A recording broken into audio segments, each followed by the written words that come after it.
የፈለገ አይነት ኃጢአተኛ ሁን፣ የፈለገ አይነት ዝሙት ፈጽም፣ የፈለገ አይነት ስካር፣ ስርቆት ዛሬ እንደ ፈያታዊ ዘመን ቀጥ አድርገውና እግዚአብሔር ይምረኛል ብለህ እምነትህ አድኖሃል ይልሃል ጌታ። አይምርህም የሚል ሰይጣን ነው ወዳጄ። አይሰማህም የሚል ሰይጣን ነው። እግዚአብሔር ማይሰማን ክርስቲያን እና ተስፋ አትቁረጡ። በሥራ ይሁን በዓለማዊ ሕይወት ይሁን በተለይ በመንፈሳዊ ሕይወታችሁ ኃጢአት ያስቸገራችሁ ሰዎች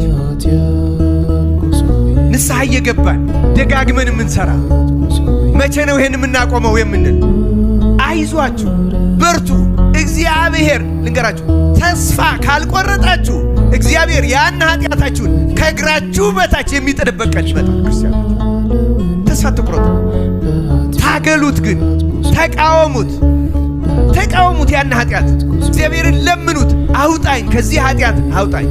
ይቺ የዛገች ነፍሴን የቆሸሸች ነፍሴን ከዚህ አላቃት እያላችሁ ክርስቶስን ለምኑ። ክርስቲያን ተስፋ አትቁረጡ። ዘንድሮ አልተደረገልንም፣ አልተፈጸመልንም እንደዚህ አትበሉ ክርስቲያኖች።